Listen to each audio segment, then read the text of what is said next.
Welcome to Angry Cow Poetry in the Rialto living room. I'm so glad you are all here tonight. We have a fantastic feature for tonight, and I want to tell you this story. So, I got to, I don't remember how we met. I have no idea. We've known each other for years now. And I got the pleasure of curating a poetry event with a slam with Temple of Passions. Kara McDade and I went together. And so we get to put this together, first and only so far slam I've done. And Kira's picking 4 poets and I'm picking 4 poets. And I reached out to Kisha and I was like, yeah, I'd love you to do this. And Kisha's like, what? I've been slammed in years. Why are you asking me? I'm like, yeah, I'm asking you. I would love you to do this. I mean, I saw Kisha at Larchmere Porch Fest not that long before that. Like, you weren't slamming, but you could have done what you did there in a slam and killed it. And Kisha's like, I don't know. Let me think about this. And pretty quickly came back and verified, like, yeah, I'll do this. And came and we met before the show. Kisha comes up to me. Kisha's nervous. You know, a lot of young poets and passion. We talk about those things. And then Kisha went up and killed it and won the damn slam. So fantastic. Yeah, deservedly so. Absolutely. I'm really excited to bring Kisha to the living room here. You've been on my list the whole time we're doing this event. I'm so glad that we've worked this out and you're here. Please welcome to the stage Kisha Nicole Foster.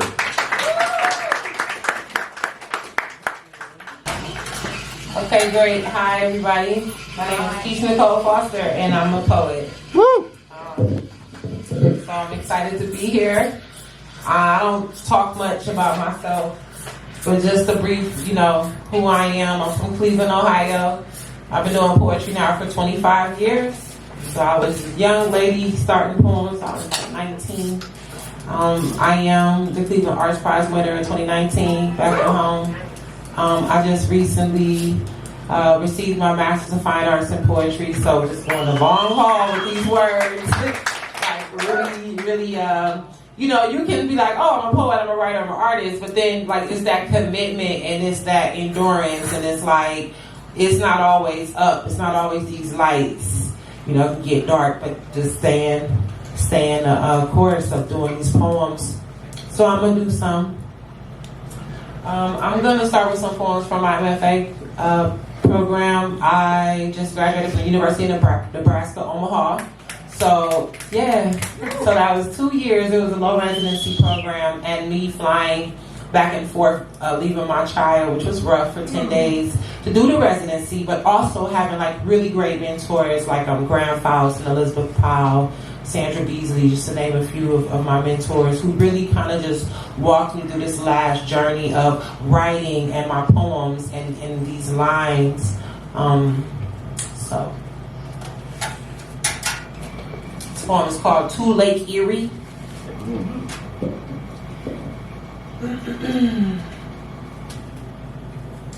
Sitting on the edge of our city, you are far away. Your water looks blue and clean.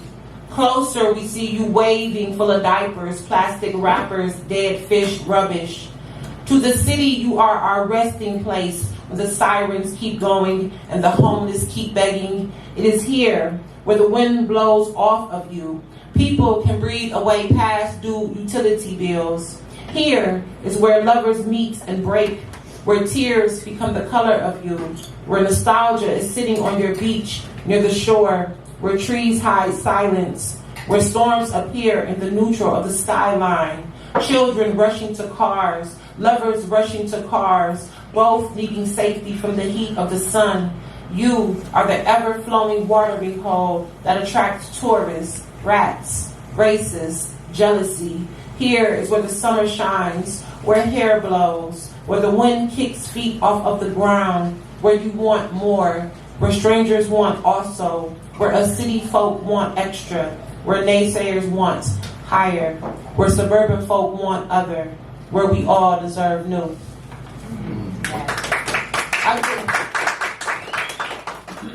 I grew up on the street in Warrensville Heights in Ohio. It's a suburb of Cleveland.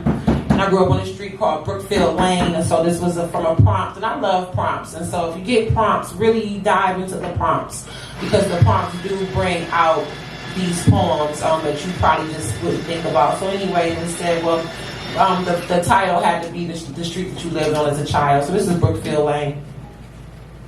Wild arms around my inner little girl. Wild, I must look in the mirror and smile. Wild, my mouth a bitch and fuck you siren. Wild, disjointed tree limbs wailing. I pour myself a trophy of tea, feeling my body in Lake Erie. There will be pus-filled scabs that burst in the cleansing. Wild, unleashing poison from adder cops. Wild, arresting pure intentions. Nothing was the same. Now that it was 2 weeks since I heard her voice, Apaya Mudra, I fold into the fire and become.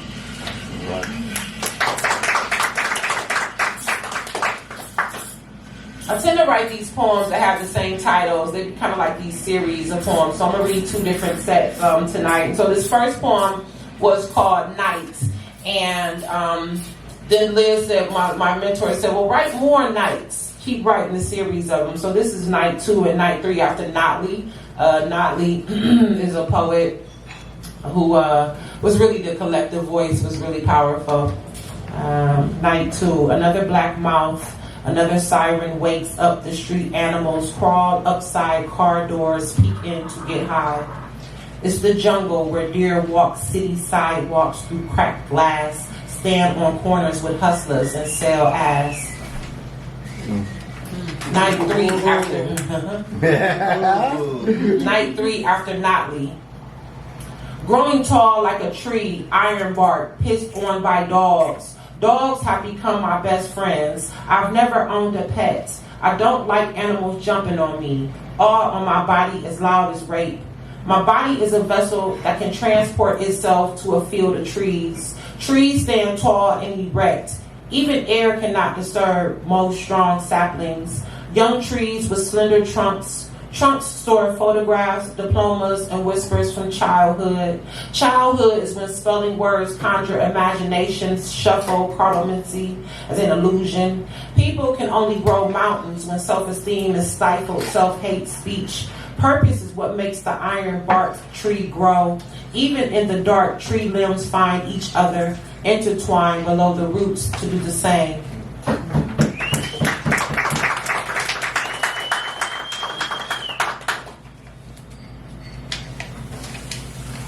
So, getting my master's wasn't easy because I'm a mom and I homeschool, and so there's all of that.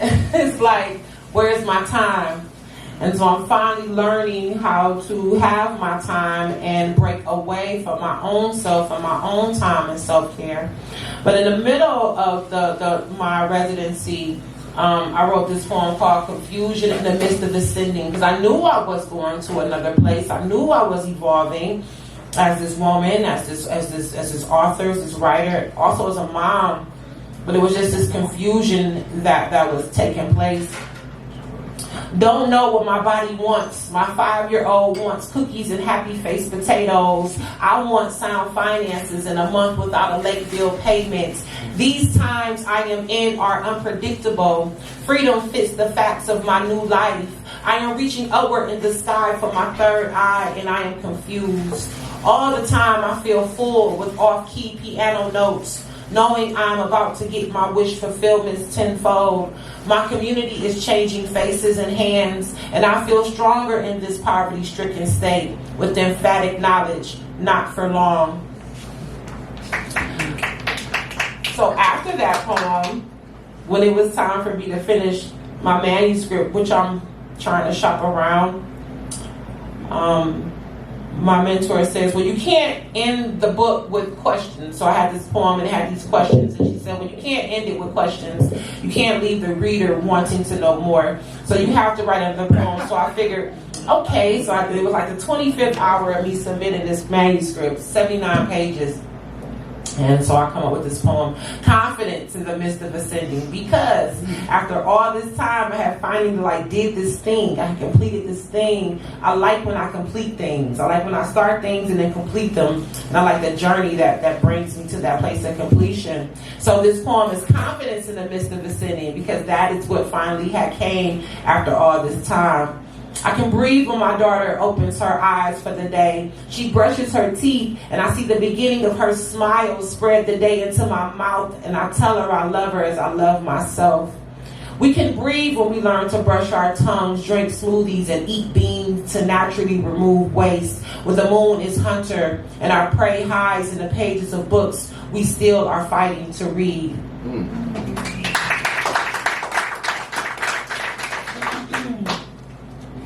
Yeah, so I had to read a lot of Gertrude Stein, just realizing the place that she had in poetry. I read a lot of Aria D. Matthews, who'll be a case Western Reserve, if I'm not mistaken, this month. I got to read Etheridge Knight, who I fell in love with, who was actually Sonia Sanchez's husband at one point in time. He had a nasty heroin addiction, but boy, his poems remind me of Baldwin's fiction. I want to say Notley is her name. It's not Alice, it's Ann, right? Ann Notley? I think, no, nobody knows? Okay. We can Google this, we'll find it out. But anyway, Gertrude Stein has this book called Tender Buttons, and Tender Buttons is not the normal kind of voice or poetry of Gertrude Stein during that time. And so this poem kind of riffs off of what she was doing with that book. The extension of my formed thoughts, overthinking. Connection, connectivity, organizing, zines, organs, harvested, harvest, starve, starve. Marvel, hovel, shovel, larva. Overflowing fluid fluctuates, gasps, chokes and settles in the stove, store, stoke, stow away. I grew up privileged in poverty. Money, no money. Why did I do that? Again, again, again, again, again, again, repeating the same shit, shit, shit. Joining joints, jiggling, joining jargon jumps, jumping jargon jokes, joint. My knees ache sometimes. My face has bumps sometimes. I feel nervous for my abundance. Planted, seeded, harvest. Fulfillment overflows my face. Smile, smile, smile, smile, smile, smile. Yeah.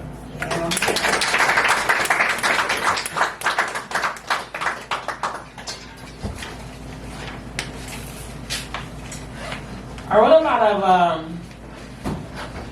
the second semester, I really started diving into, because self-healing is a journey, self-care is a journey, but learning to love ourselves is a journey. And I've been watching a lot of This Is Us, and I've seen that show so many times. And but we can laugh about it, and chuckle, but also it just shows life in like this very vivid, great storytelling. It shows life and the struggles of life and these great loves that we have, and then like how we have to learn how to love ourselves in the midst of ... So I had to ask myself, okay, so you want a certain thing in your life, you want a certain relationship, a certain commitment. But I had to do a lot of deep diving into the last kind of like relationships that I had, and like growing up and what I thought love looked like. So these are those poems that are kind of going to navigate that space. Because apparently I'm coming back for a second poem, and I got a whole gang of other poems, but I figure I'll start with the most present, because that just, then the second set will be like older poems that we kind of know. All right. This poem is called Karma. I really like this poem. A little girl with pigtails, smiling, wrong and vile. Her songs are sirens of barbed wire, with rusted nails as hands. She runs wing-kneed and biled, giggling. For the times I kept telling myself I wasn't enough. There were nights that I almost killed myself with my mouth a loaded wheelbarrow filled with snakes. I kept eating.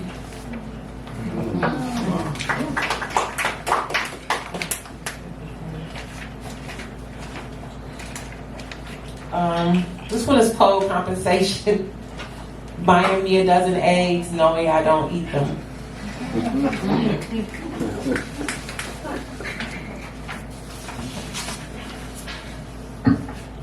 It's funny, these poems I'm about to read, how they're going down, because I wrote this first poem when I was 28 years old. And of course it was after a guy who broke my heart. And that happens. That's the life. 14 years later, I'm sitting in my MFA program and I think about this guy and I write 2 more poems. So I'm going to read them in succession so we can kind of see the story unfold. Relentlessly needing someone. I woke up and wrote you this morning on this paper because you allowed me to talk to you, becoming my background for this season. The reason, a change is coming. The White House, a black face. You blackface me and ask me how am I after I ask you why you do the things you do. That's startling to me. I must step back 7 steps to jump into your strength, yeah.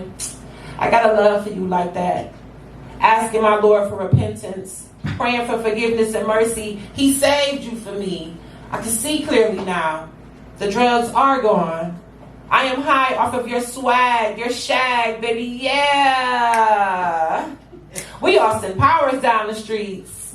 Under the stars, looking in awe, I am awesomely falling in love with you. What you gonna do this time, Keish? You gonna dribble or pass the ball again, Keish? You got this athletic body, jeez. I am stuttering to replay the conversations in my mind, halfway out, halfway in, dibbling and dabbling. Once again, I begin with this pen in my hand, and it writes, because I cannot see another lonely night without you. I don't know what to do, seems you do. You've got this half smile, half sneer that reflects no bullshit. No bullshit. I will flip backwards for this kid. Tap dance sideways on the pages of Bible. See, this started with the 1 Corinthians 13th chapter, wrapping itself around my art. I selfishly want to keep you and share you with the world. This good curvy tall is good curvy grown. While days are in my past, nights alone at home are under the tomb. For I stand refined as Mary J. Blige did when she stopped loving others and started loving God, then loving herself. It takes to love yourself. Fall down, my people, you fall down, but you get up and you love yourself. Because the days will be sunny when she speaks. She loves, he loves, God loves. I know because I love, and that feeling is relentlessly needing someone. I used to know that poem by heart. I don't know about her because the memory is gone, so I can't never. Anyway, so I'm sitting there and I'm like, okay, well, let me write the rest of these poems out. Let's figure out like why these lost loves kind of happen. And I'm very transparent in all of my stuff, you know. So let's get here. So I wrote this poem and it's called "To Tell the Whole Truth, They're Just Bananas." Like it already.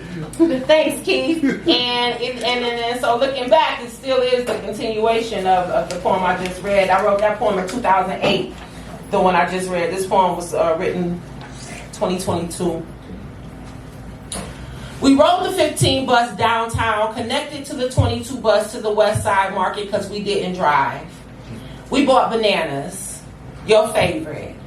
Riding the bus back to my house, I went to eat a banana, put it up to my mouth. You took it from me as if it were intoxicant, told me not to eat it like that. Looked around the bus filled with men, shook your head no, unpeeled the banana, broke the flesh with your fingers, ate it, kept unpeeling, eating, got another banana, unpeeled it, put it in my hands. I took the flesh with my fingers and ate it. We met at an open mic, 2 poets whose poems sat and listened to each other. We sat at the busy bar. We talked large, exchanged phone numbers. The way you made me walk on the inside of you, how you gestured me to the inside seat of the bus, guarded and guiding me to be a lady for a lord. The way you paused your words, how you spoke, your expensive frames that clung to your face. It was the oil that attracted me. I cannot name it. To this day, if I smell it, I become drunk. Your conversations were open, thespian therapists. You adored a sunken woman. In the past, I slithered. I flicked my tongue. You did not know me. The first time you entered my house, you had a bag with new sneakers, said you saw them and thought I would like them. No one has ever surprised me a gift. I was delighted and clung to you. I had just moved into my first floor, had no heat, and you slept in my room, in my bed with a space heater. We held on. You were fresh home from jail, a steely desert, I now know I was a phenomenon of optical illusion. I may have been your hot and windless day. You thought you wanted to water my womb, plant your seeds, and harvest the long haul with me. You told me to tell you the truth, to never lie to you. I fell in love with you, the exact time when my heart knew it belonged to you. You loved the concrete way my grandfather loved my grandmother, with patience, quiet adoration. This is how my life started. In spite of my past, my core, my soul was and is a homemaker. So I told you that I smoked a wet cigarette. You gasped, stopped talking, then yelled at me. Drops of your distaste, salt on my tongue. My adrenaline rush, face flushed, I'm euphoric, hallucinating, grasping for the moment before I told you. Detached from reality, my godlike strength gnarled, gone up in smoke. I kept saying, you told me to never lie to you. You told me to tell you the truth. You told me to tell you the truth. You told me not to lie to you. Through tears, I cried. You told me to tell you the truth. You hung up. You spoke to me once after, laughed at me. I kept thinking, I didn't lie to you. You were supposed to honor this. No matter what, stay with me like the future you promised we would build. Days later, I went to the market, purchased bananas because they're your favorite. I made sure they were right to your pleasing. I rode the bus to your job on the corner of Prospect and Ontario. I walked in with one wish. You would smile and tell me you longed for me. Take what's yours. Grab your fruit. I saw you through the kitchen serving hatch, head down, prepping for your shift. I suffered, spoke, begged your coworker to get your attention. You heard me and my sorrow and did nothing. I was a stranger holding ripe bananas. Your coworker, seeing the grief in my eyes, shook his head no, said, he doesn't want to talk to you. I can still see you through the hatch, walking away. Wow.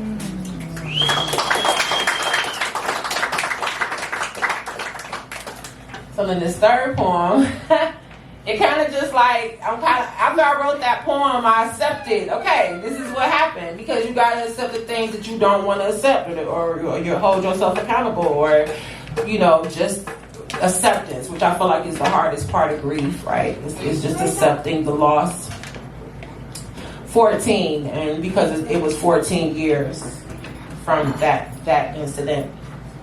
I imagined, what would it be like had you forgiven me that day on the phone when I told you I smoked wet and saved myself from you? Years since I've seen your face, would you recognize mine since you left me holding bananas on the corner of Ontario and Prospect? To this day, I smell your unknown cologne and I want to scour the land to find you, ask you, how many women after me were honest? Did you stay? I imagine that we built a family. You still give me sneakers you think I like, and we still use a space heater to warm our toes. I imagine long and deep. All this time, I chew the fat on how you taught me to eat a banana correctly. I taught my daughter how to eat bananas. We unpeel, we break the flesh with fingers, we eat with our mouths. I don't eat a lot of bananas. I buy them. I allow them to rot. I throw them away. Maybe, I think, this will attract you and we can talk and you can see how I have stayed honest. I don't know if you remember me, yet I know you.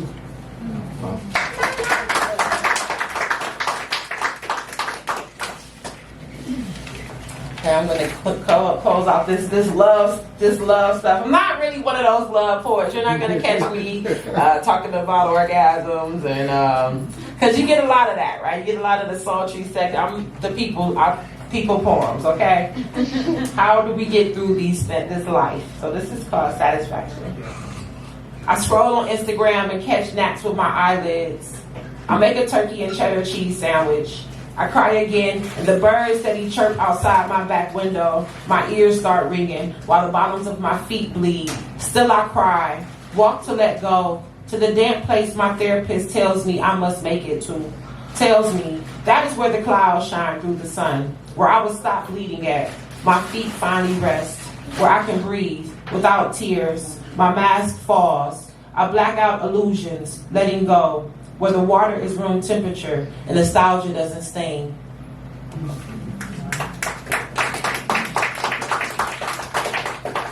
I'm very concerned, because I am a black writer, I'm very concerned with writing for and about black people first, of course. And then everything after that. And the reason why is because if I don't do that, then my daughter doesn't know who she is, and then I kind of don't know who I am. And so like the identity is just clear. You got to know who you are as a writer. I don't expect anybody to be other than they are, meaning I don't expect anybody to talk to me a certain way, talk to me the way you would talk to everybody, because I'm going to talk to you the way I talk to everybody, if that makes sense. So with that being said, I'm a fan of Elizabeth Bishop. I'm a fan of foreign poems. So my start was slam. I started really with slam. But as I became more deep into being a poet and a writer, I'm not a spoken word artist, I'm a poet and I write. It is the forms, and it is the technique, and it is line breaks and stanzas and in words and rhyming and coupling and you know, those are the things that really get me excited for poetry. I can listen to anybody on a mic, but then when I look at that page, is it hitting? Is it making me excited? Is it giving me like goosebumps? Like, what does your page of poetry look like? What is your economy of words, right? If you're a writer, the economy is not just about numbers and money. It's about, okay, how many words am I using to say what I'm trying to say? Why am I putting 10, 11 words on one line when like 6 words can really do what it needs to say, right? Why am I making this sentence long when I can break that sentence and bring it to another line, and we call that enjamming? So these tools and the poetic forms and all of that, that's what drives me. That's what makes me excited. So with that being said, I'm only going to read one form. It's my favorite form. It's called a Sestina. I teach it. I've been doing it for about 15 years now, and it's not easy, but it's easy for me. I love it. So this is a Sestina after Elizabeth Bishop's Sestina. Now, that's one of the most famous Sestinas I think that we know because, well, she just talked about a lazy day at her grandmother's house. She was a little girl, and she was a child, and these are the things that happened at her grandmother's house. So I took the N words, and I actually made this iambic pentameter, meaning 10 syllables on the line, and I rotated her N words, and we're going to see what it came out. Mm-hmm. His heart, a multi-unit foreclosed house, discipline instilled by his grandmother, memory, a disappointed child, clear window well, a dim basement, lit stove. His mind puzzles, reads Arab almanac. He gains knowledge to block his flow of tears. White advised black not to cry, dry, wet tears. Pull them in broken sink that is your house. Sweep kitchen dirt floor like your grandmother. He remembers her with hung almanac. Preserves her speech in castor pot on stove. Shelters new fears, a sad inner child. When he dreams, he is a forgotten child. When he wakes, his clothes steep from bleached blue tears. Nightmares boiled on purified copper stove. They snake up the siding of his single house. Ears strained to hear the hum of his grandmother. Forecast his today, farmer's almanac. Black men's dead bodies battered almanac. Black men's dead bodies once a fun brown child. Black men's dead bodies wail for grandmother. Black men's dead bodies wilted Negro tears. Black men's dead bodies yearn to hug their house. Black men's dead bodies find warmth around stove.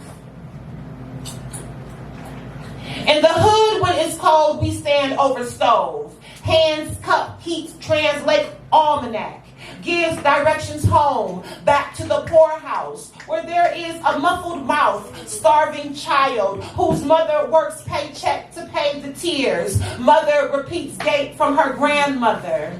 Black man arrested calls for his grandmother. She answers, weary, cornbread hot on stove. Tells him she adores him, stifling her riled tears, serenades to him the world almanac. Points out the correct way to rear a child. Says she will wait for him outside her house.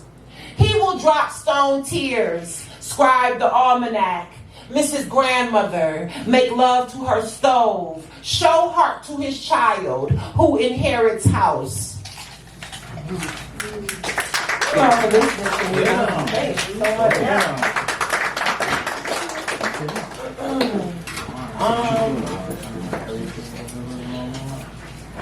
Sorry. Oh, here's another night. Oh, here's some more nights. Okay, great. This is called Night 5, Transparent Musings. I love all of my MFA poems because they really did show me what I was made of. It forced me to become. That's it, not become something. It just forced me to become. There are people in this room who really witnessed the growth from the very first time I performed in 1920 to literally here in my early 40s. But how old am I, Love Jones?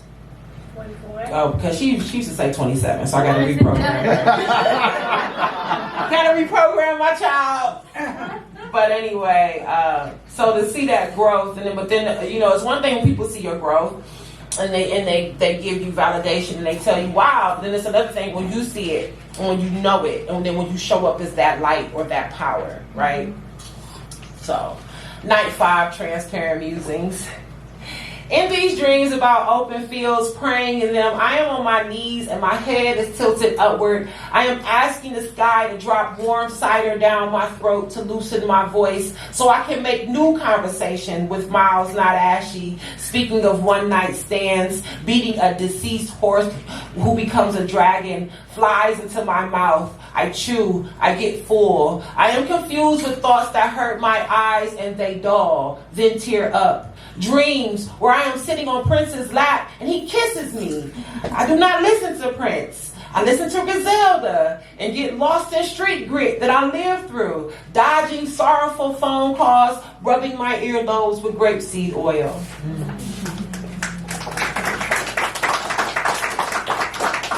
Seventh night longing. He is hungry for his lioness.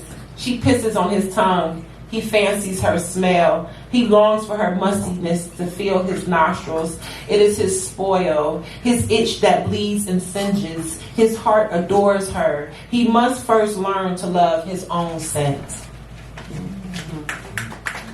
That's self-love, okay? Not settling. You cannot keep settling. I'm going to read this and then we're going to go into the open mic because I know I have more time and I want to hear it. The one thing about me is I don't just like to do the poems, I like to hear the poems. So it's the memory I'm always running away from. Instead of facing it head on, I run. I take flight. I grow wings and aeroplane. I hightail and far wing away. Put on boxing gloves and wait on the next opponent. Mock any person, including myself. I'm ready to fight. I hack the system and get tickets. I don't want to stay where it is not stable at. I need stability. I am always a stray cat needing shelter, errant. My thoughts scaling my genius. It picks at my thoughts like eagles pick bones. I am dry. All right. Thank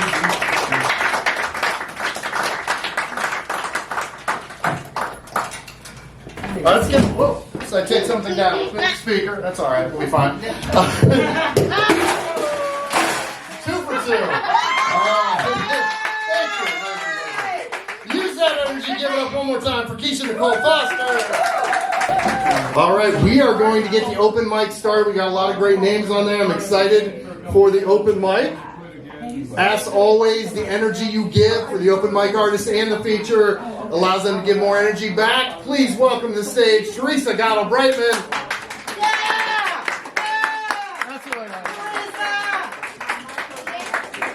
So I have a new poem. I'm working on a project about reclaimed areas that have been reclaimed by nature. So this poem is Deep Lock Quarry. This is where they cut me. As all children cut their mothers, ask any mother, ask your own mother, she will tell you. Whether it is deliberate, a stone-sharpened disobedience, or accidental, abounding, glittering ignorance, sin always begins with a cut.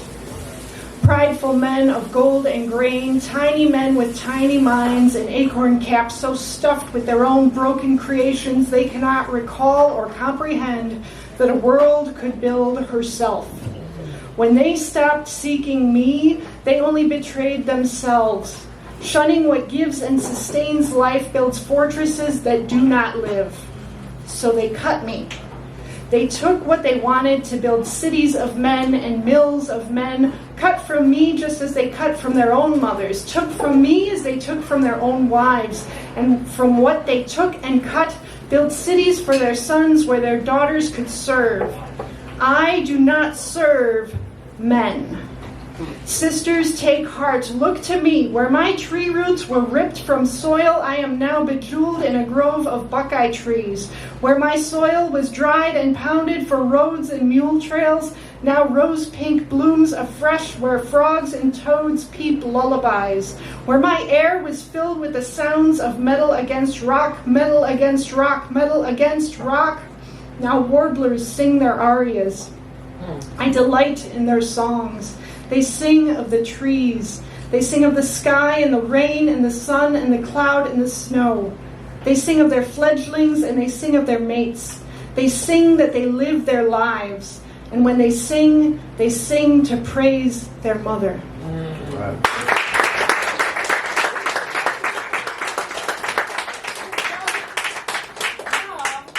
All right. Thank you so much, Theresa. Next up, Theresa was one of their very first features here at this event. Actually, part of the reason why this event actually started. So yes, thank you so much, Theresa. Please welcome to the stage, Amann.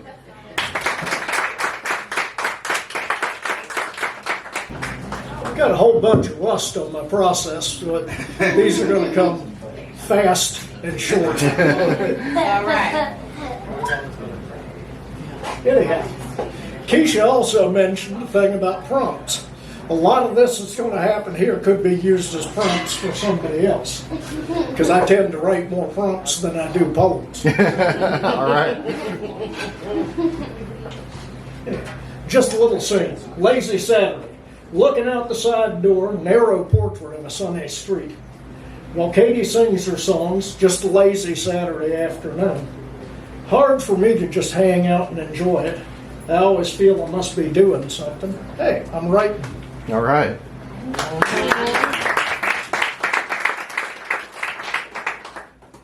Dissatisfaction. In the past, makers sold their wares. Now there's corporations making profits. Mostly sell dissatisfaction, knowing that people won't take action.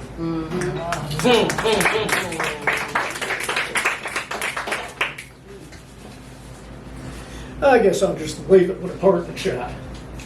See that other one over there? They're not like us. What do they matter?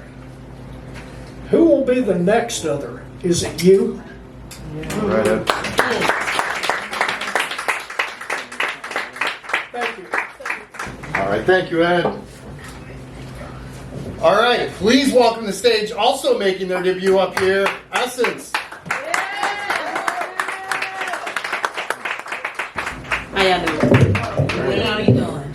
Wonderful. People, we are caged animals in this world of venom and demise. They say that we are free in this here home with a brain. Land of bigots, vagabonds, and peasants throwing high fives and peace signs as little boys do drive-bys, barely hold nines and token lunchboxes. This is our future on drugs. Uneducated and set forth by materialistic exhibitions. I wonder what fucked. Pockets are getting fatter and they damn sure aren't mine. Leniency of tension aren't in this taxpayer's pants. Credit was exceeded before it even started. Government optics got us on dummy Mission Impossible tactics, climbing corporate ladders being sawed off with every step we make. Pulled like puppets on strings, controlled and brainwashed by monetary means and not realizing we're living in a life-size constitutional institute of public housing. Being regulated by the foul smell of air and sucking it all in like carbon monoxide. We're getting pimped, y'all.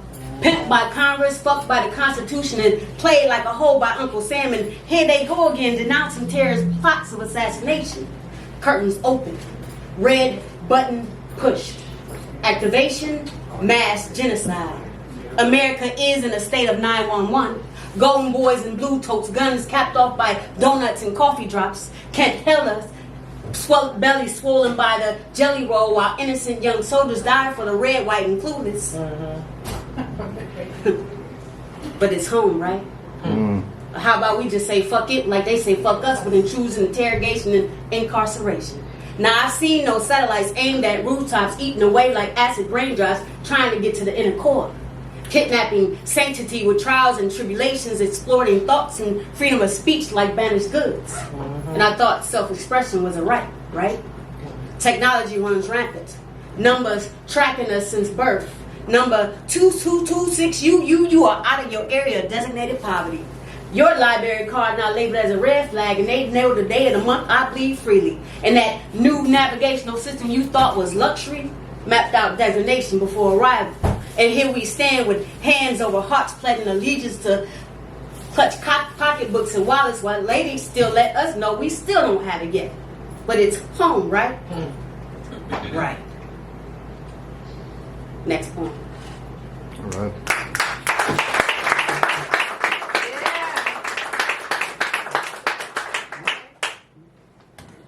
Dear diary,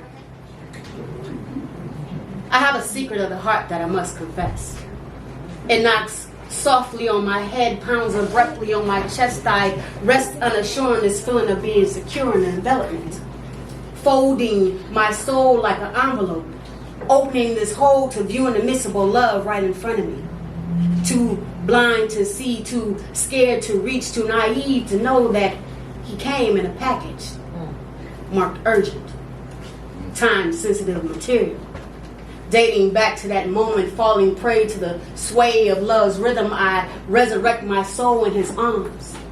Listen to his songs of the heart serenading with an overflow of orgasmic melodies. We came together. When doubt acknowledged the fact that love played me one too many times.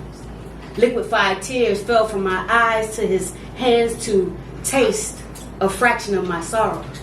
Stilling each one and replacing them with stars during daylight hours and a forever spring in my step. I've kept this secret like a child playing hide and seek from myself. Denouncing the fact that this is love. An emotion. An emotion annihilated by the pain of my heart being ripped apart by forceps of love going wrong. By fear of suffocating from it. It is love. Package marked urgent, delivered. Opening, I knew this would be the last package I would ever have to open. Home. Wow.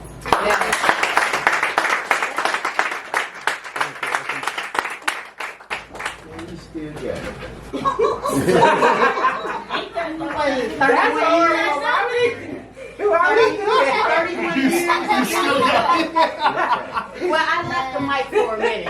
All right. 2007. I am so glad you came back to it tonight. I don't know how much. 31 years of doing this. Fantastic. I found her. Yeah. All right. That was wonderful. Thank you so much. Arianna, are you ready? Yes. Okay. Now we'll do this one. Please welcome for the debut here at your Cal Poetry Rialto living room, Arianna. Hello. Hello. I like to preface this poem by saying I am stoned. Hey, all right.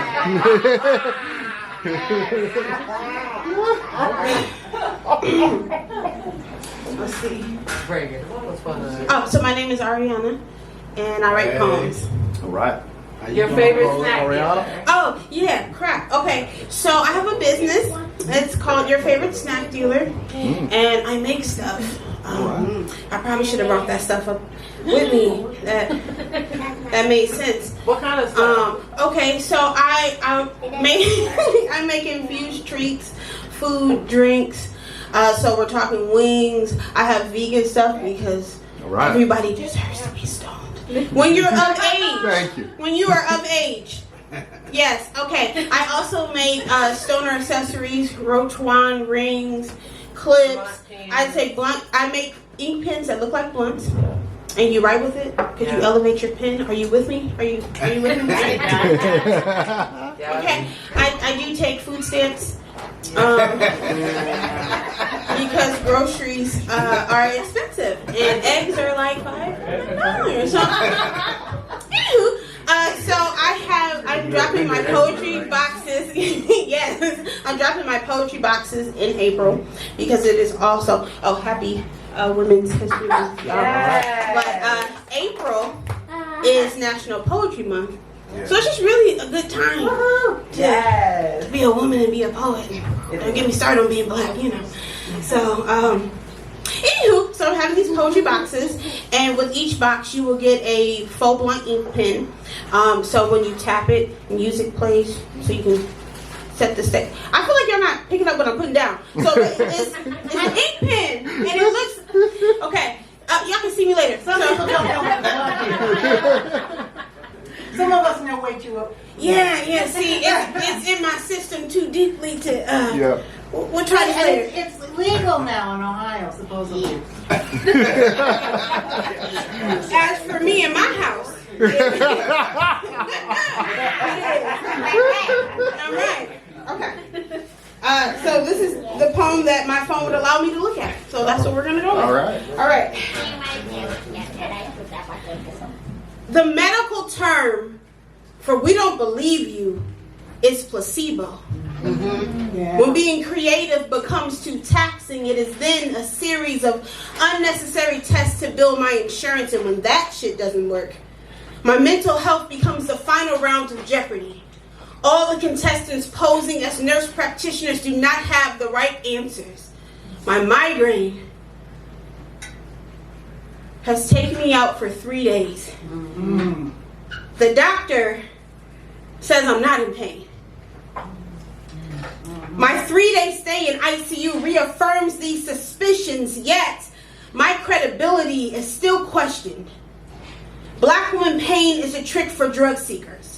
All the strong black women they read about in their cultural insensitivity class teaches them that if we can survive slavery, one-parent households, the escaped air in our chest from watching our babies die for fitting a description, white feminism, Planned Parenthood, white teachers in the ghetto, and the black men that choose not to love us, surely I can handle a little headache. I mean, isn't the life of a black woman chronic pain?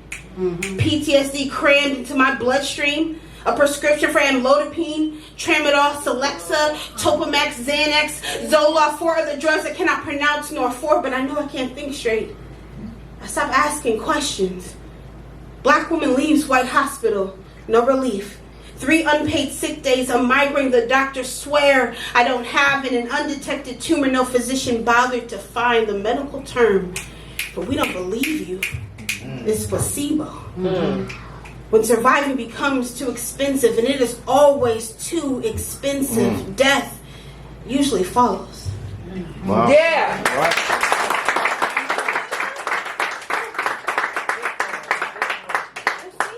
Let's see if I can do it. Oh, okay. Google Drive is working with me. Okay. Google Drive. All right, so this is the second to last poem I wrote. I have this thing in my art. I'm really obsessed with teeth. And I think it started because I have a gap. I don't know, and I had to like grow to love it. So like in all my art, there's always like teeth involved. And I wanted to actually have a more blunt use of teeth in my poem. Does that make sense? I wanted to make it more pronounced in my art. So that's what the poem is. Okay. In response to the question, why don't you smile anymore? When your tooth falls out, no one really cares but you. The mouth fills with saliva, the frantic tongue unsure of where to go. When another tooth falls out, you tell the doctor that your mouth hurts, that your grin is different. Notice how the mouth collapses into itself instinctively. You keep your lips pressed, can't afford another loss or crooked smile. Then a man thinks himself tooth fairy, collects each bone, a composite sketch to construct the perfect smile. A black woman goes missing, and no one really cares but us. The space between their whereabouts and last breath fills with ignored police reports with women who have not come home. When another black girl goes missing, you tell the men dressed in sirens and body cams to help.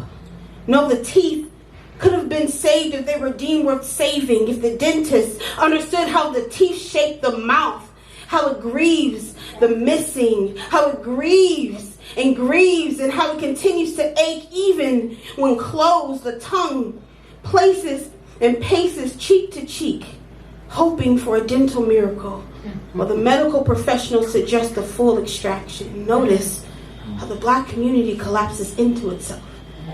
They keep their lips pressed instinctively. Can't risk an altered storyline. A fractured jawbone can't save a hoe unless she a hoe first. Can't be victim unless she addicted to disappearing Black women. Shouldn't be the graveyards of chipped teeth. Women infamous for how they didn't survive the uprooting. The pulling of teeth is killing us, and you wonder why the mouth don't heal. I can't bring myself to smile. Can't afford to lose another Black girl. Blood spills. Not surprised though. It's expected after a routine procedure.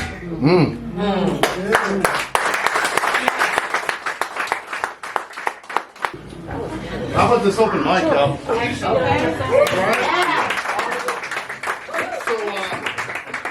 I really appreciate y'all being here. The open mic is not about to stop with this town. There's some amazing voices still to go here.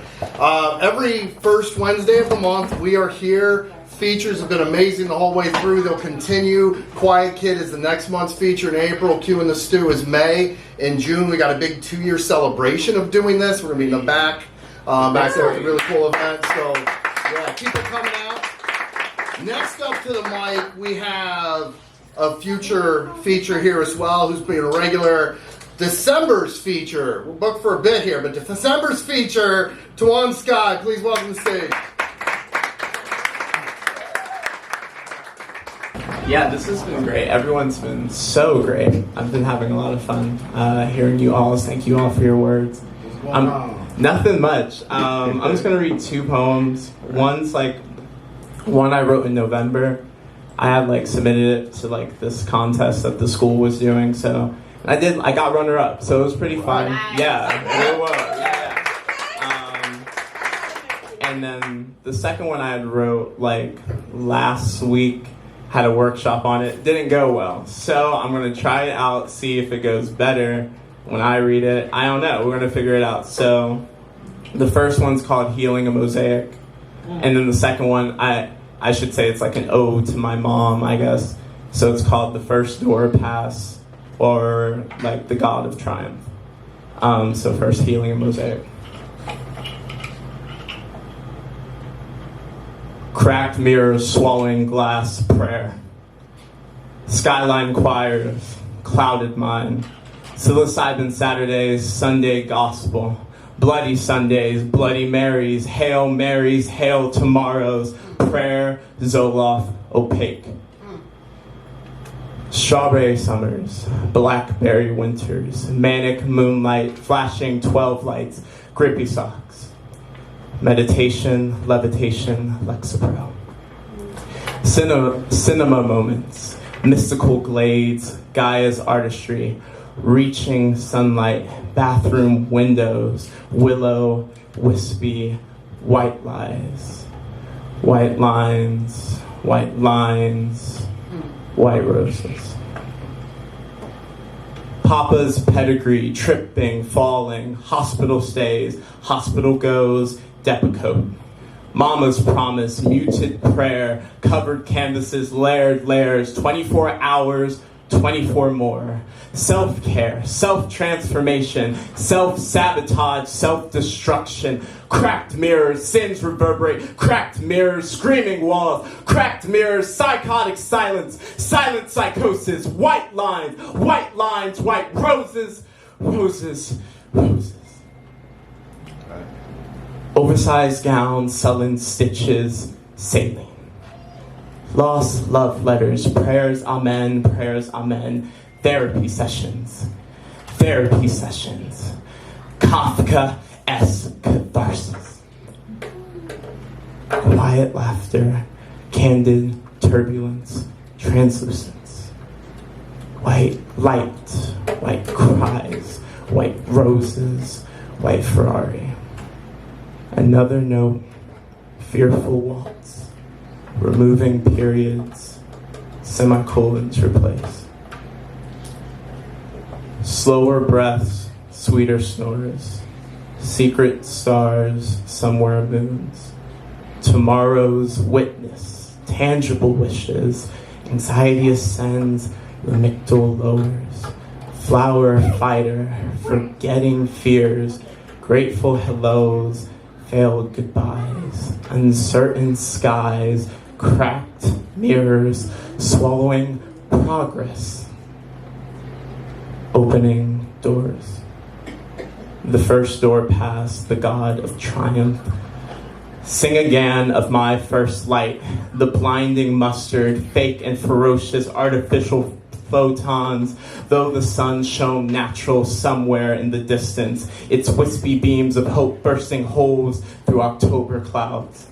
All horrifying nonetheless, the genesis of another war, a declaration of a different freedom, your battle cry, a July 4th celebration. Sing again of the first Independence Day, the one meant for you. Stuffing comfort into a pocket-sized apartment, struggle-grasping crinkled greens printed with the faces of white fathers who founded your family tree and wished it ash.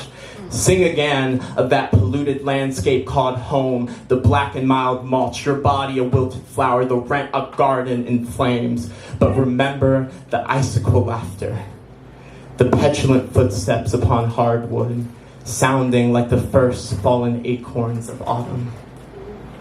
Sing again of the first oak tree housed in front of your first home. It was a lottery winner with a mighty tax, but yours. A cobweb warrior with a melancholic wear, but yours. Your eyes, then, a few hues darker, held the light trapped inside like a war criminal, and never let go.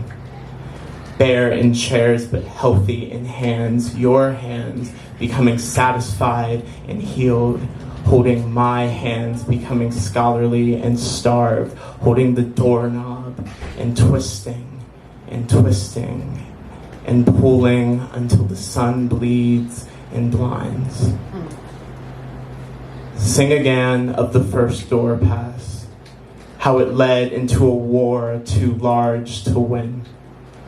A war is a wall, a boundary, a barrier, a broken system suffocating selected melanin members. A door is a wall that can be passed, a continuation, a chance.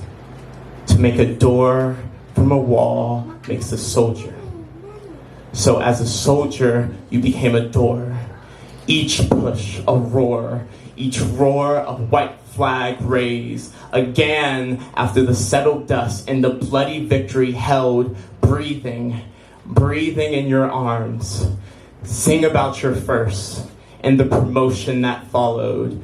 You becoming the god of triumph, a perennial home, a mother. Me becoming proof and alive. Thank you all so much for this.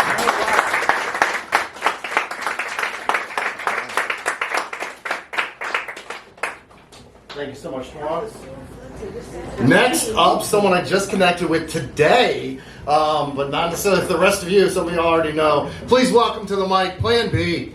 Yes.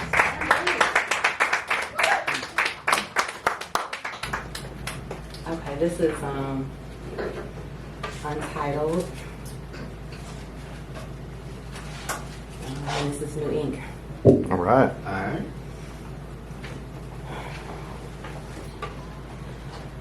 Loud screams going on. This nigga's got his hands wrapped around my twist twice, pulling on my head.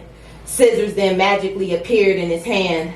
I couldn't believe it. It was deja vu all over again. He was really trying to cut my hair. I placed my hands on top of my crown. You see, I was ready to sacrifice a pinky, even a whole hand to protect my queendom of my whole head. I've been cut once before. I wasn't trying to have to sew another sore. My locks of luster are part of my beauty and acts as a surveyor of the land. I honestly don't know how I got out, but I still don't even care. I had my hair. I ran upstairs only to be met with the glare of a Mossberg shotgun to my chest. Whole time I'm thinking, how the fuck did he get up here so fast? Does this nigga have a double or a stunt man? My steps ordered as we walked out the back door. He popped the trunk and muzzled me in. When he put that Mossberg to my head, the only thing that blew was the person that he thought he used to knew, and I buckshotted his whole childhood back into a bullet of love, encapsulated with the flu to make you sick and go back in again and think just what little boy you were when mama put her hands on your little chin and told you everything would be all right again. Next thing I knew, I had jumped out the trunk and the Mossberg had withdrew just as fast as the dew left the bottom of my soles. I wonder if this is how my ancestors felt as they ran for their lives, as dew, grass, mud, rocks cut the bottoms of their feet in the forest, the sounds of dogs and horses, gunfire and chatter. My sounds were of heavy breathing, my feet pounding against the pavement, and I could hear this thing in the background raving. My ancestors looked in the sky and referenced the North Star. I looked in the sky and was greeted by the moon. I looked back and he was still chasing after me. My ancestors looked back and the white folks and dogs were still chasing after them. Fear in their heart, looking for a way in the dark to find a light to live. I looked back and saw the images of a man I loved and who once said he loved me. Hung me down like I was a dog and he was my catcher. The only difference was from my people was their oppressors hunting them. Either way, they're both deadly sins in which Christians would then go on to judge me as if I was the biggest sin. See, I had to forgive me, him, and them.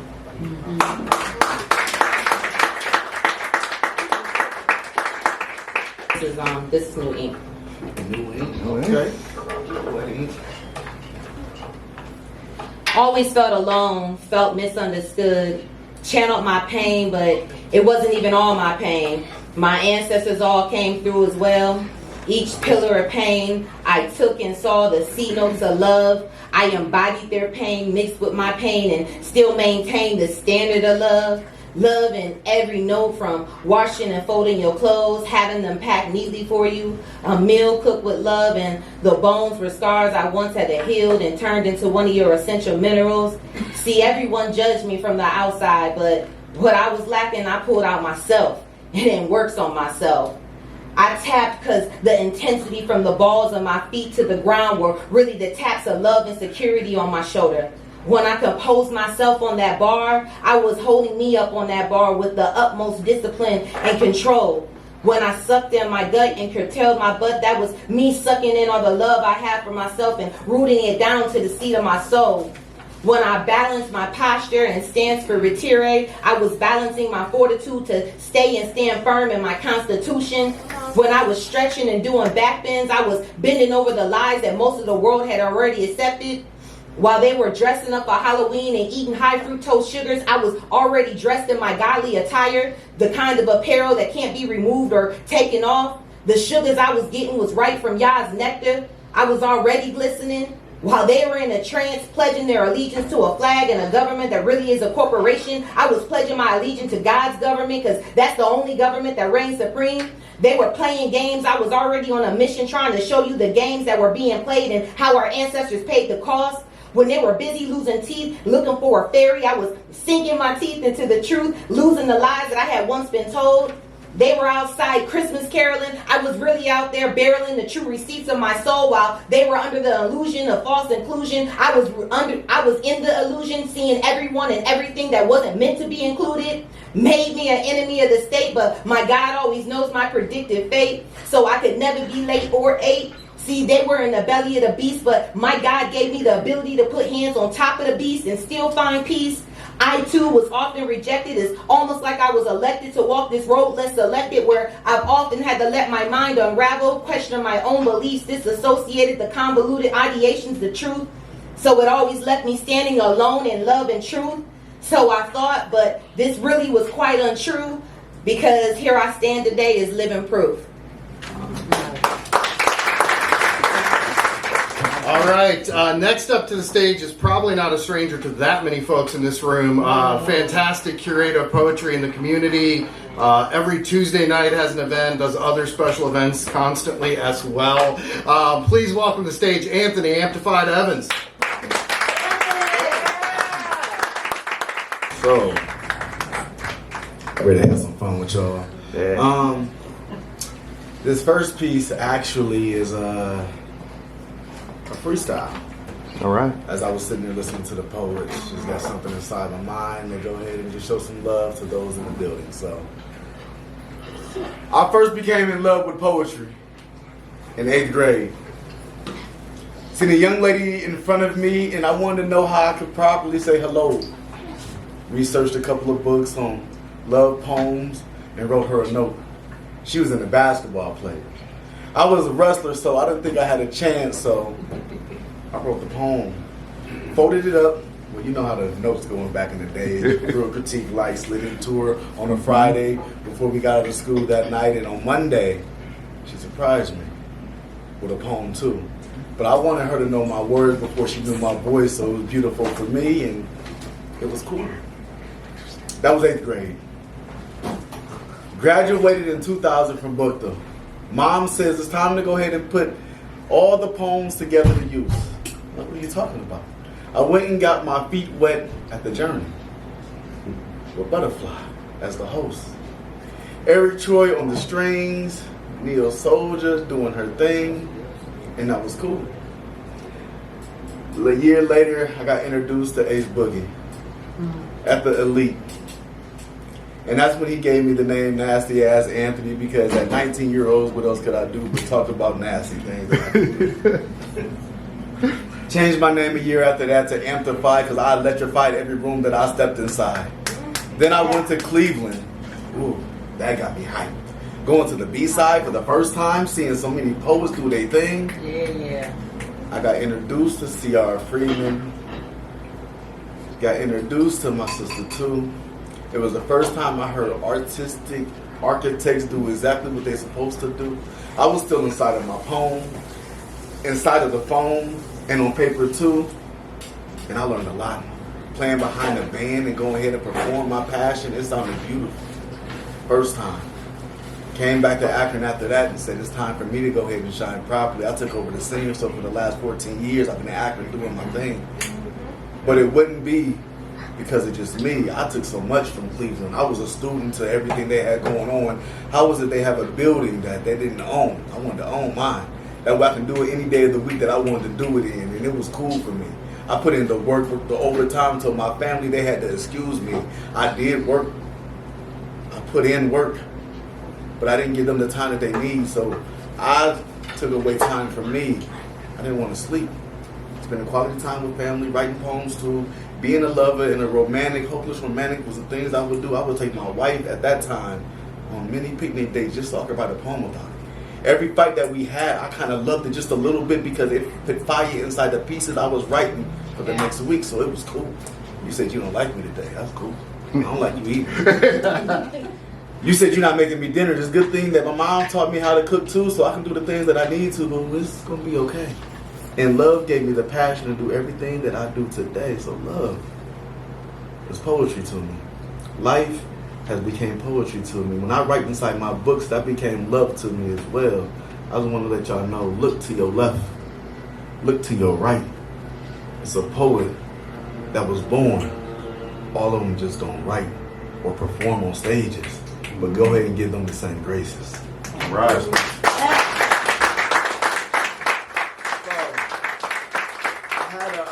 I was performing at the sKai Lounge a few years ago. Well, that was about 14 years ago. And it was like, you nice. The problem you have is you keep reading from your phone, you keep reading from, so as soon as you go ahead and being able to articulate what you want to, you're going to be dope. I was like, really? I've been tearing up the stages ever since. So this is the first poem I ever wrote to perform. It's called What is Love? My signature piece. What is love? And how will you show it to me?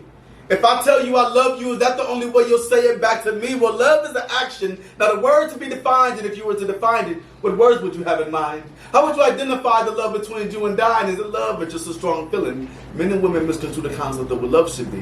Women consider love to be you buying them diamond tennis bracelets for their birthday, taking them movies and dinner, making sure they eat as well as being entertained. Women consider love to be you walking through the car dealership going half on a new whip. Me, I consider love to be us walking through the park holding hands when we kiss, the spark that ignites. I consider love to be me getting up at 6 a.m. knowing I don't have to be to work till 10, because you have to be to work at 8. I'm up shoveling your snow. I consider love to be me calling off of work just last week because you're at home with the flu. That's something lovers do. I want to stay home and take care of you, feed you chicken noodle soup, orange juice, and ginger ale until you're well. Now, baby, I've shown you all the ways I'll show you love. Mom, the question is, how will you show it to me? What is love?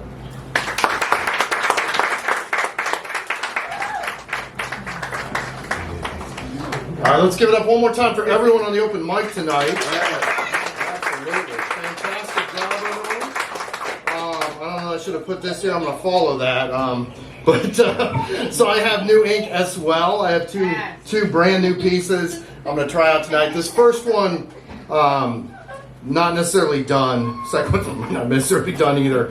But this first one was a response. You see, plenty of junk online. The Cleveland Institute of Art, for instance, did an art exhibit that was "Is It Because I'm Black?" Something to that title. Artists looking back at racism and how it reflects. And of course, if you look at the comments, there's enough white people to jump on with things that you probably should just pass on and not read. But instead, I wrote a poem. That's my alma mater. See? This is called The Melting Snow. A little more of your white privilege melts away each passing day. You sound the alarm, blow your whistles, dial 911. Colors you tried to bury beneath your weight now becoming way too visible for your comfort. Tears run down your face as you lament how everywhere used to be so sparkly white before the climate shifted and the snow began to melt more quickly, more easily. First a stormtrooper and then a mermaid. A Black History Month right in the middle of your pristine snow? You wonder, it's nothing sacred. It's nothing pure. It's nothing white anymore. You grab history books to erase any traces of other seasons whose occasional mention may have snuck in. It is and always has been a winter wonderland in America, you insist. You've been cold while gerrymandering fire. You've been slippery while telling people they should have purchased better boots if they wanted to be able to stand. Yet despite how strongly you've tried to prevent it, spring, with all its beautiful colors, is coming anyway. Thank you. Appreciate that. All right, one more. I may have this memorized, I may not, but it's new, so I'm debating if I try without the phone. Might have it here just in case. In the quiet game, the first person to speak loses. It is often employed by parents of talkative young children hoping for a little momentary peace. But sometimes, after we age, the child, through lack of text messages, phone calls, and visits, ends up playing the quiet game with their father. In the quiet game, you win by not making a sound. I let you learn your grandchild's new name on Facebook because I didn't want to have this conversation. The one we are having right now, in this awkward moment at our awkward family reunion. You made a point of telling me you don't have anything against anyone being gay or trans, and for a moment I felt a glimmer of hope, which quickly faded as you continued. You just don't like when they flaunt it on television and movies. In the quiet game, you win by not letting your existence have a voice. And you feel the need to add, you think it's a sin. How often, under the cloak of religion, we try to push our children into shame, into silence. You do, however, point out that you don't think it's okay to beat them up, that you would have their backs if that ever happened to them, acknowledging the very real possibility of danger, of force, of intimidation, of violence that may come upon them for the very reasons you've been rattling off. People always seem to be freaked out when they hear sounds coming from the closet, even when they shoved someone inside. And I wonder how I will report this conversation upon returning home. So I guess, my children, Grandpa will be fine if you would just play the quiet game with your lives. Thank you.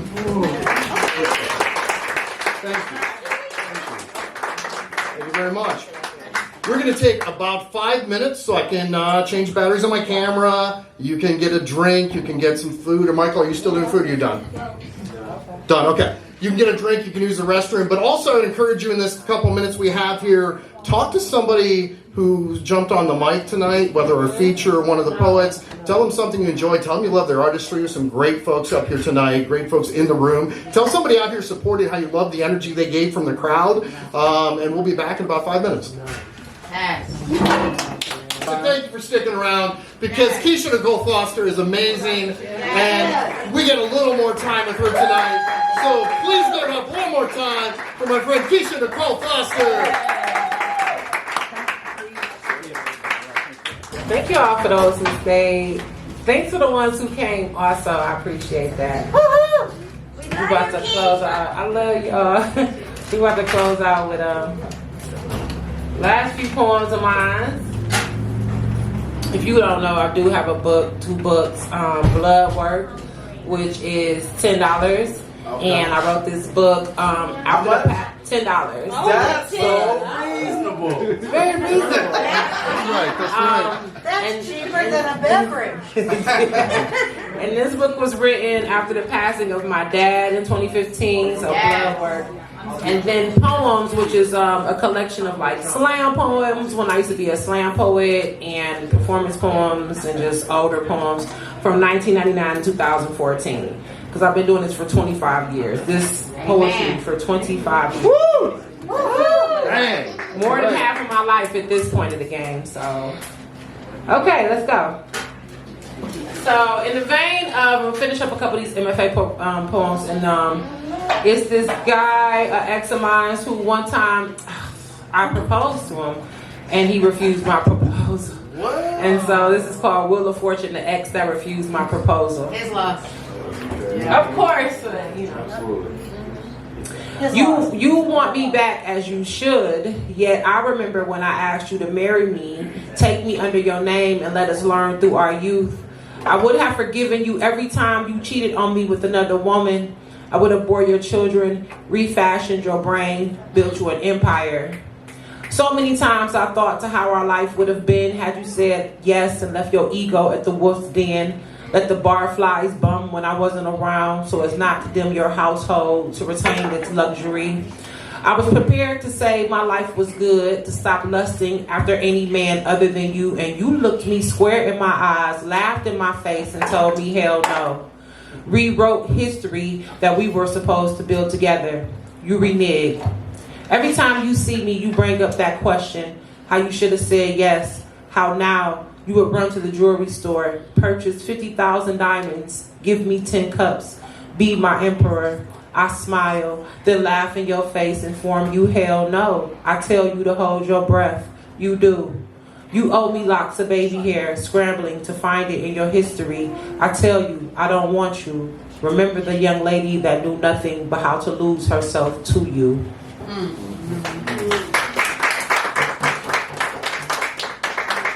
This is called Cheating Pastry. She wants to bake a pie. She grabs baking soda and old love poems. She mixes them in a fish tank, then throws it to the pavement. Kneads, then takes it into the cave behind her middle school. It cools. She rolls it out with a thick branch, rigid and damaged. It fits its cast iron pan like an apron hugs hips, filled with berries, mud, 2-word conversation.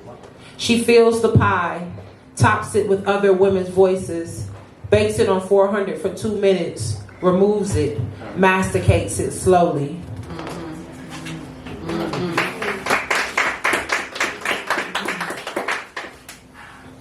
Seasonal heartaches.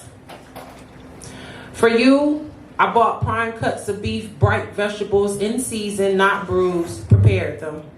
Your favorite chips up on my refrigerator, Earl Grey tea in my cupboards, firm toothbrushes in my hallway closet.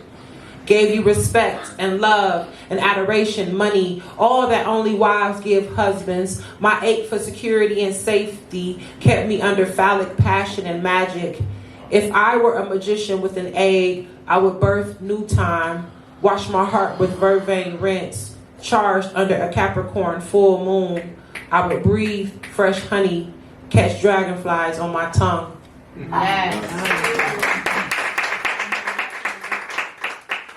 I'm going to read 2 poems from Blood Work. I don't really read a lot of these poems like I used to. It just brings back memories that you just, you don't even want to deal with, especially as you go through the process of healing and like becoming a newer version of yourself, a wiser version of yourself. This poem is called Forcing Smiles. You said whether you lived or died, you would be testimony that you wanted to get on the train, go home to Jersey. You would not be a bother. Said you messed up this time. My heart crushed the thought of you passing away. Watched you try to eat once an appetite of a king. You strained to swallow, forced to smile, labored. You suffered, and I saw the sacrifice. Saw death in your room disguised as another patient. Crinkled eyes, a mysterious smile, listening to me read from Isaiah. You making movements only spirit can do. His praising the Lord as I was reading. Doctor screaming in his ears. I didn't think to record your voice. I'm trying to explain my feelings, yet they end as tears at my feet. I be trying to not feel and end up screaming in a pillow. No one asks, so I act like I'm cool.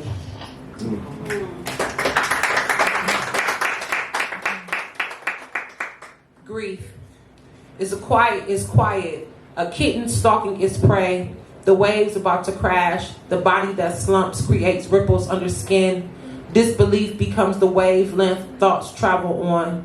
Some of us can't take the pressure of loss, are not versed in death. It's sudden change, the cause and effect of losing a noun.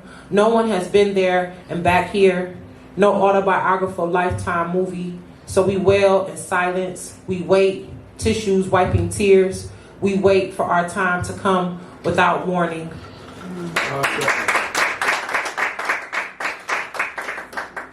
These poems are very old poems, and a lot of them I used to perform. I used to be very energetic and move a lot, and I don't move as much. not that I can't move. Okay, I can. It's just these poems had a place, and as we evolve, these poems they evolve with us, even though they're still the same poems. So. With that being said, again, back to me naming poems the same. This is Random Thoughts 4, 2, and 4. So I'm going to read Random Thoughts 4 first. Listen. Random thoughts speak plain or fall slow, depending upon configuration of sentences, words on lines forming railroad tracks, departing from sadness, passing through high mountains, arriving in madness, running into walls, into a frenzy. Thoughts random, sketching loose sketches on forearms of babies, etching Indian Sanskrit cursives, blank pages. The writer licks pinpoint of inexpensive pen, writes a jungle, entangled vines hanging, wrapped around wicked wilted tree stumps. Corners of crack houses, housing 2 or more animals, sitting primitive style, backs arched, hunkered over flames. Big lighters, lighting stems of crack pipes. Depends what side you're from, they're all the same, our stories. These thoughts we randomly engage in. Erotic eyes glaze over. Starstruck stuck, mimicking mirrors, staring at faces, smiling. Because this causes no pain. Smiling, sitting, thinking about the novels we complete in a thought. If we all wrote, all would waltz across empty pages, dawn up to Eve down, writing random factual thoughts, flashbacks fresh, young felines prancing for cats, tails tooted in ear purring because adulthood was a myth older people made up. Though we witness aging with eyes open, we close them in selfishness, blame age. This day in, thoughts connect forming hard clay pavement, foundation for feet, slants platypus. Bill Clinton lied on the stand. Yeah. We stood behind his word, raising the White House roof, Oval Office cum dreams, busting cherries on ice cream, rape wine, cream, Cash rules everything around me. Rocks big bags for big books, and rhyming is illegal if you rhyme all N-word. So pick your brain up, dust off, then wake up, break in, step throughout your box. Random thoughts provoke random acts. Take your feathers out, get to stroking, then you bust ink blotches on cheeks of porn stars. Listen, writing for poetry slams ain't writing at all. Yes. And writing is not writing until you've broken most of life's laws. And random thoughts, well.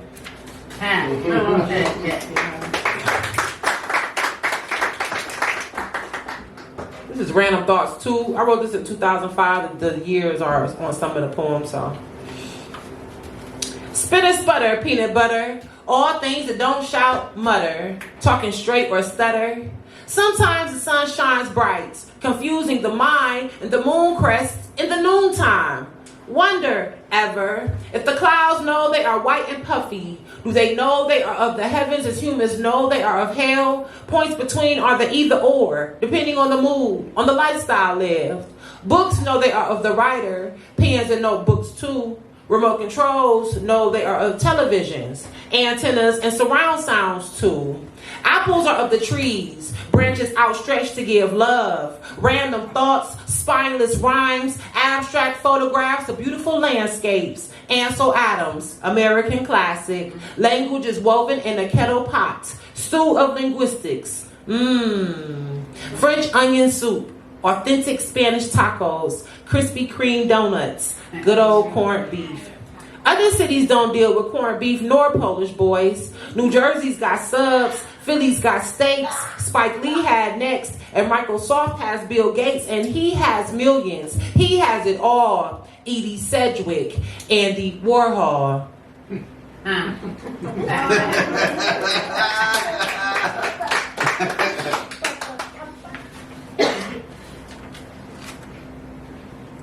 This is Untitled Teardrops. I think I wrote this in like 2003. Realize the moment spent with someone whom you adored or not promised forever you tend to abuse with its disguise as love. I bow down the toes and worship ankles to have you in my arms at dawn. I would milk the cow, bleed the pig just as my heart bleeds for you on late nights. I cry for the realization of a heartbreak, not new additions, more like my own. If I could give you back 100%, I wouldn't. For you have erased me from your memory. You have moved on, left me in the shadow to breathe for myself. Once again, my babbles become written in stone like the Constitution. They shall take years to amend.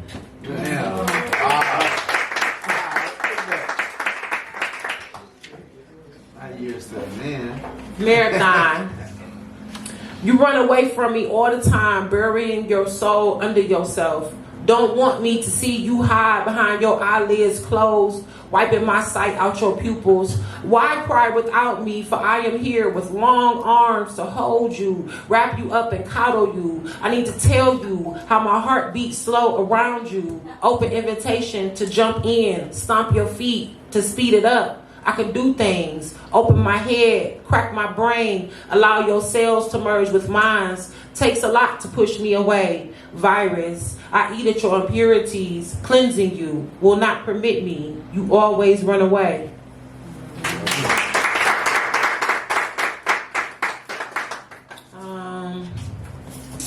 These are my last two for you all. Alright. Because I don't want to keep us out too late. This poem is called Thursdays. Yeah. It is hers, Thersdays, Thursdays. We must contort our perceptions of others, remove blurred blinders, look through the kaleidoscope of inflated egos, important titles, and snappy phrases. Charm is deceitful and beauty is vain. Low self-esteem is visible within smiles. Shovel and rake the gardens of self, I say. Turn the dirt over and harvest this land which is ours, bodies, plasma and vein, heart-beating raindrops splashing on the shoelaces of hope. Enemy is self. We are surrounding the enemy with cheap off-brand imps. Fake hugs and plastic smiles get recycled on Thursdays. On this day, trash is prohibited. Do not look down on others. Boss up on yourselves. Sharpen your swords and sestinas. Slice palms and flood antique rusting daydreams. Topple a ladder. Brave the storm. Step out of boxes and into circles. A 360-degree healing. Fingertips touching half-rotten tree bark surround you. Water them. No more voices trapped inside umbrellas. Think first. Speak loud. Outstretch the airplane. Crash. Pollock. Change the rules. For the love of self creates a strong, secure love for others, and that is the absolute reason we must endure boulders of pain beating us pulpy. Right.